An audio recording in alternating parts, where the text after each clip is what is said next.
लाल सलाम या. भीती तर वाटणार नाही ना, आधीच सांगायचं. तुम्हाला काय वाटलं, जॉक वाटलं प्रत्येक गोष्टीचा?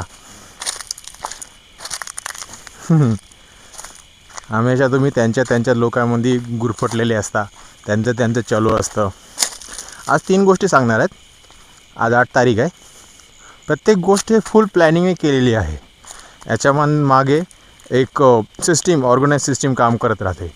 तर त्याच्यामध्ये खास करून जास्त काय सांगायची गरज नाही कोण आहे डीपमध्ये.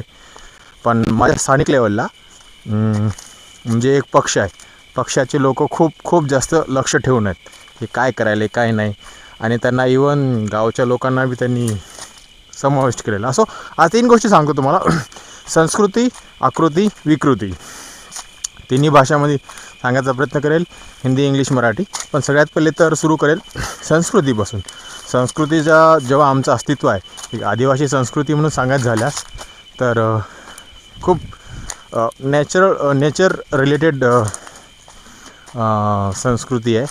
पण आमचं अस्तित्व ह्या धर्मासाठी जे धर्म करतात त्यांच्यासाठी खूप, म्हणजे आमचं अस्तित्व असणं त्यांचं ते अस्तित्व संपण्यासारखं आहे. म्हणून ते आमच्या अस्तित्वावर घालायचा खूप प्रयत्न करतात. मी कालच्या पण व्हिडिओमध्ये तुम्हाला सांगलेलं आहे की कसं आमच्यावर जबरदस्ती यांच्या लादल्या जातात धर्माचे.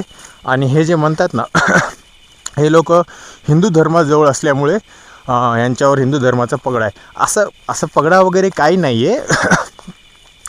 जसं हे लोकशाहीसाठी ना वोटिंगचा पगडा घेऊन राज करतायत, तसं आहे. तर तसंच आम्ही सवायवर मोडमध्ये खूप सारी आमची जनरेशन असल्यामुळे ठीक आहे बाबा तुमचं चाललं आहे, आम्ही पण चालवू. म्हाताऱ्या लोकांना त्यावेळेस कळत नव्हतं, अवेअर नव्हते. तर आम्ही अवेअर झालेलो आहोत बऱ्याचशा. आता बघा, आम्ही जंगलात आहोत. माझ्यासोबत आमचा भाऊ आहे योगेश नाईक. सांगा कसं वाटतंय तुम्हाला?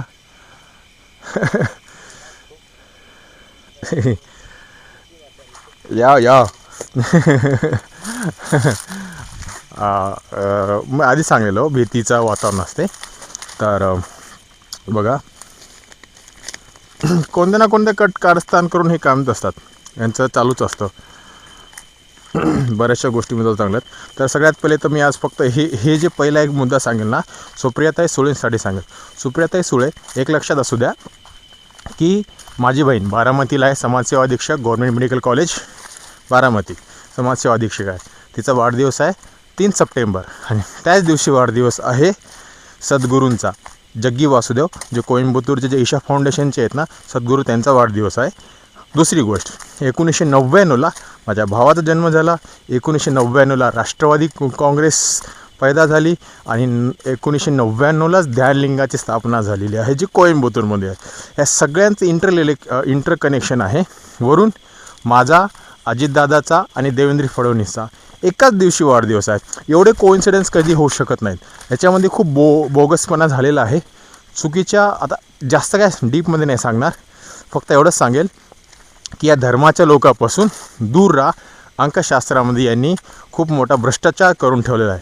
त्याच्यामुळे लोक तुम्ही त्या दृष्टीने जाताय आणि त्या दृष्टीने बघताय. 22 जानेवारी 2024ला यांनी राम मंदिराचा पाया उभा केला. आणि उद्या 9 तारीख आहे, 9 फेब्रुवारी आहे. आणि उद्या अजितदादांची 13वी आहे. विचार करा, एवढं कोइन्सिडन्स कसे होऊ शकतात? का प्लॅनिंग एवढी मोठी का आहे? पुढे पण सांगेल, पण सध्या एवढंच बोलेल. आणि दावोससाठी जो दावोसचा मॅटर आहे तो माझ्या माथ्यावर गेल्यावर सांगेल. माझ्यासोबत आहेत माझे भाऊ योगेश नाईक. तर योगू, यावेळेस कट कर, पुढचा व्हिडिओ आपण